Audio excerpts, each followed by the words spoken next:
You're just in time for a great episode tonight where we get to talk to a New York Times bestseller, an author who wrote a book on the Ivy League.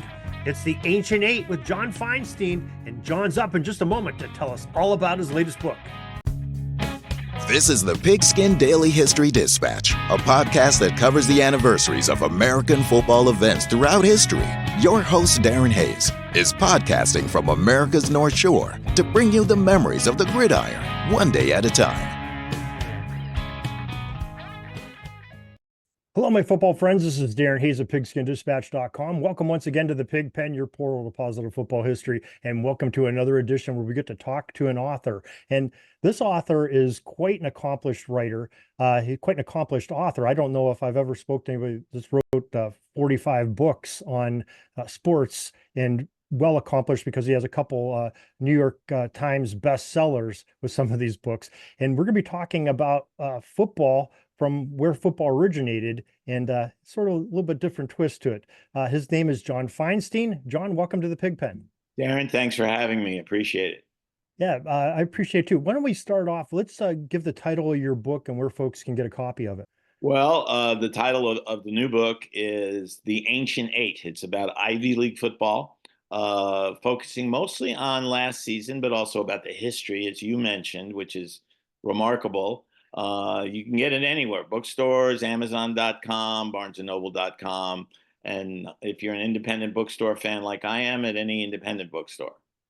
All right, that's excellent. Now, I'm going to start off with my first question to you, but I have an admission to make to set it up here. So excuse me for being a little bit long-winded here. Now, when I've been sort of being picky and choosy. I've got a couple of projects, a couple books of my own that have come out here recently that I've been trying to wrap up and get promoted here. So I've sort of taken it easy this football season, but I saw your title come across from your publicist, and I said, that's kind of interesting. And I just read the title. I didn't really read what it was about. And I'm a big football history buff, and we talked quite a bit about football history. And I saw The Ancient Eight and saw it was about the Ivy League. I'm like, oh, this is tremendous. Well, you got me into the story, and you did what every good writer does, is you hooked me right in the beginning, sort of with the tragedy, which we'll talk sort of in the beginning here in our conversation.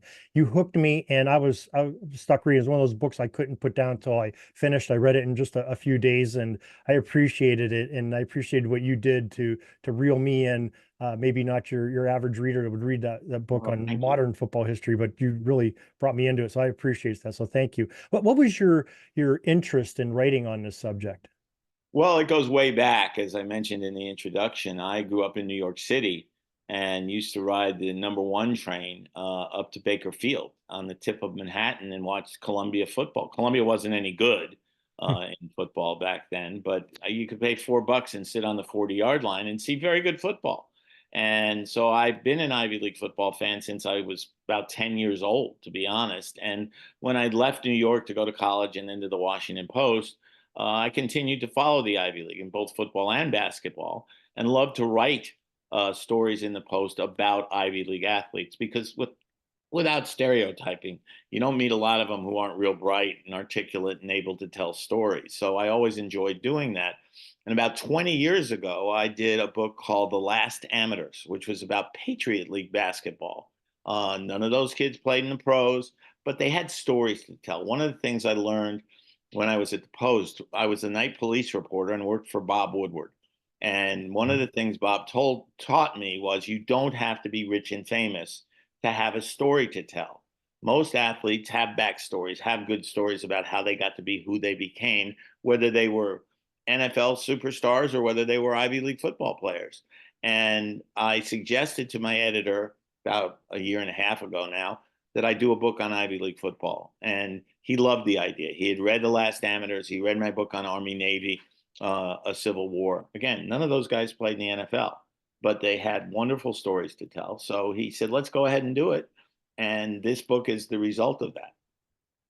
Yeah, it was really interesting the way that you told the story, and you not to ruin anything for the readers, but you took a unique aspect of taking each individual team and coaching staff and locker room, I guess you could say, and gave their different angles of most of the games that were played in 2023, and it was really quite invigorating to read. Like I said, it really encapsulated the football season and made me appreciate what was going on.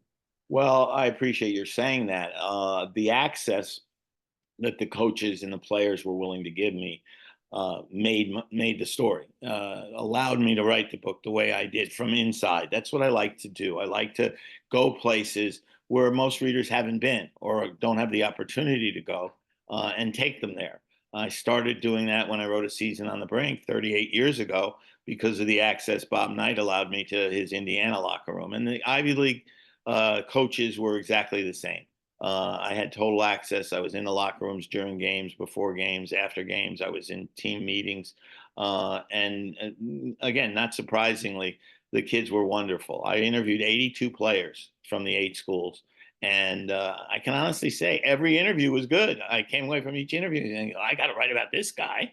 I couldn't because of space limitations, but I certainly could have given the quality of the interviews. Yeah, it was great, and of course you're talking to some of the smartest college-bound human beings there are in the world here with these Ivy League folks. And we said earlier that you sort of started off with a tragedy that was sort of the hook and an overtone Right. throughout the book. Maybe you could describe what the setting is in the beginning.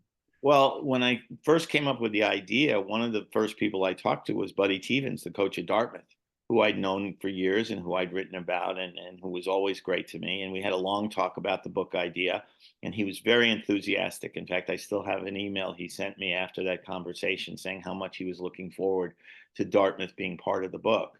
2 weeks after that conversation, Buddy was riding his bike in Florida across Highway A1A, and he was hit by a truck, Mm. and the injuries turned out to be fatal. He lived for another 6 months, but he never got out of the hospital, and he died on the Tuesday before Dartmouth's home opener in September.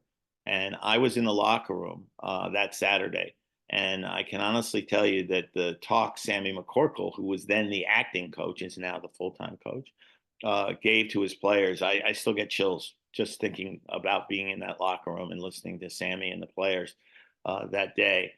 And clearly, Buddy's death was beyond tragic. Tim Murphy, the Harvard coach, was his best friend in life since they were 12 years old, growing up in the same Mhm. town and outside of Boston.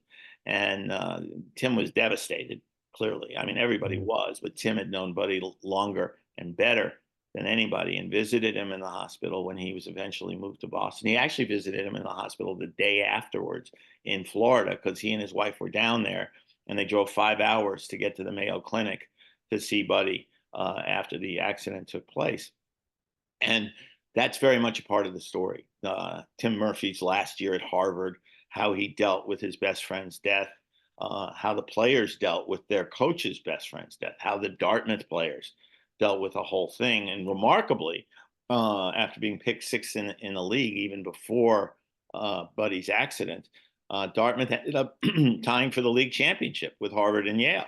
Amazing story that they were able to do that, and that Sammy McCorkle was able to keep the program together the way he did.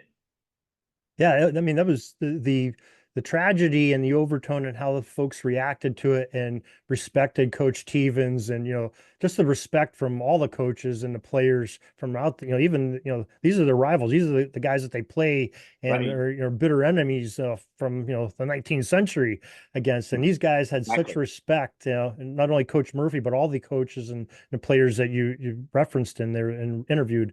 It was tremendous, and it sort of gives a great insight and something maybe we don't appreciate. I think I speak for John Q. Public. For football fans, we're mainstream NFL and FBS football and maybe our Right. local teams. I'm not near. I'm in Pennsylvania, but I'm the furthest point from Philadelphia. I'm in Erie, Pennsylvania, far corner, That's a and long ways off. Yeah. right. So I don't get to appreciate or see a lot of games, even on TV, of the Ivy League, because usually when they're on, there's probably a big SEC game or Big Ten game on that sort of the shiny object that gets my attention and I watch. That's my own fault. I should be watching more of that. But you just made me appreciate it more of what this little league, this Ivy League, is today. And maybe you could explain a little bit about why it's so unique. Well, as you know, the Ivy League is known first for academics. And I call the book The Ancient Eight because it's been the same eight schools ever since they formed the league in 1954. And with all the upheaval in college athletics and all the realignment and trying to keep track of where teams are playing or where kids are playing because of the transfer portal, the Ivy League's a throwback. They'll never change the schools in the league. The kids do not transfer. I mean, 99% of them do not transfer. You go to an Ivy League school, you realize you're fortunate to be at an Ivy League school. It's very hard to play football and keep up with your academics at an Ivy League school, but these kids graduate and usually they go on to do things well beyond football. Although people don't understand, the Ivy League typically has 12 to 15 players in the NFL in a given year because there are some very good players in the Ivy League. And one of the reasons I wanted to do the book, Darin, was because the league's a throwback. It isn't. It's like it was in the 50s and 60s and 70s and so on. It hasn't changed, and there are no NILs. There are very few transfers. They play 10 games in 10 weeks. The presidents, which I disagree with, don't allow the football champion to play in the FCS playoffs. I think they should. They do now have a Friday night package of ESPN games, which you should take a look at next season. And Yale Harvard will be on Saturday, November 23rd. And that's a game worth watching just because of the passion and the intensity. Because the rivalry, as you said, goes back to 1875. And Princeton played in the first college football game in 1869. They still wear 1869 on their helmets to remind people they were part of that piece of history. And there's so much history in the Ivy League, as I said, going back to the 19th century, the intensity of the rivalries. Believe me, having been on the sidelines all of last year, you could go to any football sideline, whether it's Oregon or Michigan or Notre Dame or Alabama. And trust me, the intensity will not be any greater than on an Ivy League sideline because the kids love football. And they're playing, most of them will not play in the NFL. They're playing football because they love football. They don't get NILs. They give up a lot of their time all year round, like other big time programs, to be ready to play their 10 games. And so it was a great experience for me. As I said, I interviewed 82 kids. They were all terrific. The coaches were terrific. I hope this book will become a bestseller like The Last Amateurs did, like A Civil War did, even though it does not involve famous athletes. It involves athletes. But even if it doesn't, I'll be glad I did the book because I had a great time doing it. Well, I'm sure you did because, not only are you talking about this league that's got its uniqueness, and you had this tragedy that sets a tone for it, but you had, like I think you alluded to earlier, it's a historic season. You have a three-way tie for first Right, place in this, and with no championship game, and which it's is just unfortunate. right. Yeah, it is unfortunate, but what a way to end. Well, your story doesn't end there, but what a way to have it be sort of at the climactic point of your story. And it's the Harvard Yale game, which Right. is such a iconic game in itself. And It is iconic and it sells out every year. Most Ivy League games do not sell out because they're played in very big stadiums, old stadiums dating back to 1895 when Franklin Field in Philadelphia opened. By the way, it also hosted the Democratic National Convention in 1936. So talk about being historic. But you're right. And the Dartmouth story was obviously tragic, but it ended up being uplifting in the end because of what the players and coaches were able to achieve after the tragedy. Yeah, but just phenomenal. I loved how, like you said, you talked from the inside out of the locker rooms and the players and everything and getting their perspective. So that really kept me engrossed. And I was a little bit worried, getting in the beginning. I'm like, boy, there's a lot of names that are coming at me here, 100 miles an hour. Am I gonna follow this? But you put it in a way that you made it very understanding. It flowed very well. The story did, and you're telling me as a reader where we're going. Hey, we're jumping to this game now, and at the same time across the state is this game, and I really appreciate it and going through that that whole season. Well, as I said, I interviewed 82 kids and they all had stories to tell, but I had to make decisions because I didn't want you trying to keep up with 82 names, plus the eight coaches, plus assistant coaches. And that was probably the hardest part of the process of writing the book was deciding what not to write because I could write a second book without doing any more research because I had so many stories to tell. Now, and what do you think is maybe the most surprising thing to you in this story? Because you're very familiar with the Ivy League and it's and being going to games since you were a kid. What was the most surprising thing that you got out of your research for this book? Probably the passion. I knew that the kids cared about football. I knew it was important in their lives, but the passion that they all brought to the practice field, to the locker room, to the sidelines, to the games themselves. I could feel it standing on the sidelines. There were a couple times when something would happen good on whichever sideline I was standing on, and a kid would grab me and kind of hug me from behind because by then they were familiar with me, and they were all so fired up about every game that they played. And I think the kid who maybe sums it up best is a kid named Jalen Travis, who went to Princeton, had a 3.71 GPA. He'll play in the NFL next year. He's 6'7" and 315 pounds. And believe me, he's been scouted. He's at Iowa State as a grad student now because he got hurt last year and didn't get to play the whole season. But Jalen Travis grew up in Minneapolis, about 10 blocks from where George Floyd was murdered. And after the murder, he was in high school. He and a buddy of his started a foundation to raise money to get inner city kids the chance to get enough education to go to college. Now think about this. This is two 18-year-old kids putting this whole thing together.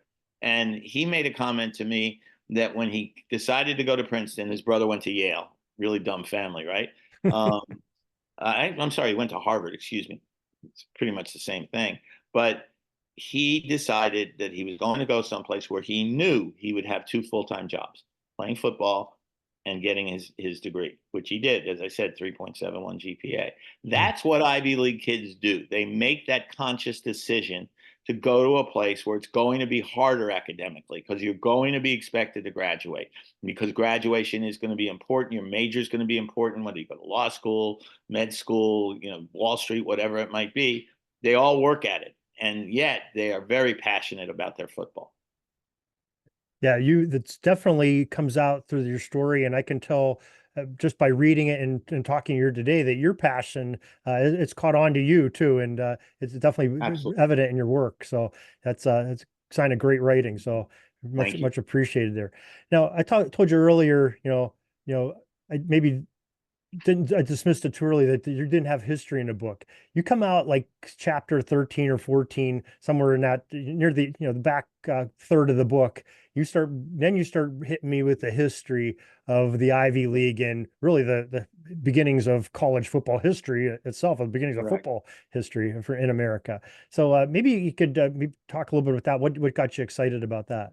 Well, what was interesting is when I decided to do the book, there had been books written on the history of the Ivy League because it goes back so far and because it's so important in the history of college football. And I wanted to write a book that was different, that would be fresh, and that people would not have already had a chance to read. But obviously, you can't write about the Ivy League without talking about the history and how the rivalries began in the 19th century. Harvard and Yale started playing in 1875. As I said, Princeton played that first game in 1869. All the teams were playing by the turn of the 20th century, not the 21st century. And the games got so violent late in the 19th century that for 2 years, for example, Harvard and Yale didn't play because the presidents were afraid of the kids getting hurt.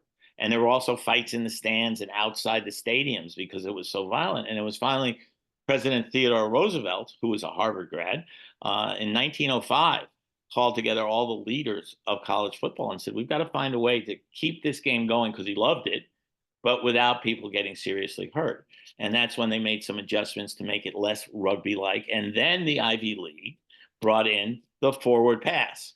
And nothing changed football more than the forward pass because it made it less violent. It also made it a lot more fun to watch the games, as we know from today's game, because guys are passing the ball all the time. And then in 1954, the presidents of the Ivy League schools made a conscious decision to not try to compete for national championships. When I walked into Harvard Stadium the first time, I noticed 8 national championship banners, but the last one was in 1919. I didn't cover that game. But the point is, they said, we want to make sure that we're still on firm ground academically with all our sports, including football. And so they formed the Ivy League, the Ancient Eight, and said, we're not going to sell our souls to recruit players. We're not going to spend the kind of money that is spent now. And when NILs came along, of course, the Ivy League didn't go with NILs. There's no way there'll ever be a $20 million payroll in the Ivy League. And they continued to play at a high level, but did not want to compete with Ohio State and Penn State and Notre Dame, Oregon, whomever you want to name. They wanted to compete with one another. And that's what they do. They play 7 league games. They play 3 non-league games against other FCS teams, Patriot League teams, teams like that. And then after 10 weeks with no buys, they're done. And everybody goes home for Thanksgiving. Now, I think they should let the league champion play in the FCS playoffs because I think they'd be very competitive. Last year, Harvard played Holy Cross, which had been in the FCS semifinals the year before, and they beat them. And they're competitive when they play teams like that. And the players, who should be the most important, desperately want the chance to play in those games. And the presidents haven't given them to it yet. And that's really a shame. Yeah, I think it is, but in a way, it's kind of I love the tradition that There's a purity to it. yeah, that there's that aspect of it. It's like the argument in baseball, the designated hitter versus no designated hitter. I'm a Right. traditionalist in sports. I find that, like you said, that purity of what they're doing and what the presidents are doing of keeping the Ivy League intact and traditional. I find that kind of refreshing. And everybody's home for Thanksgiving, which is certainly not the case in FBS football. So even if you let the championship team play, the other 7 schools would all be home for Thanksgiving because the last day of the season is always the Saturday before Thanksgiving. Yeah, very, very, very true. And that's maybe they're putting the student first more so than the rest of the FBS and FCS. Put it That's for sure. mildly. Yeah, right. Yeah, students first. I kind of like that too. So, one of the couple of student athletes that you talked about, you spoke about one, our big man that you just talked about a few minutes ago. Travis, yeah. But the other one was the guy that I believe played for Yale and got injured in one of the big games and came back in knowing his season was over. And maybe you could Actually, just I know who you're talking about. He actually played for Penn, for and Penn. Okay. he's a remarkable story. His name's Joey Slackman. Grew up on Long Island. He was a 4.0 student. He was an all-state wrestler and an all-state football player, and he thought wrestling was his best sport. He was not recruited for football. He went to Penn as a wrestler, but realized during his freshman year that he was missing football and asked Coach Ray Pierno if he could walk on the football team. And Ray Pierno said, yeah, sure, fine.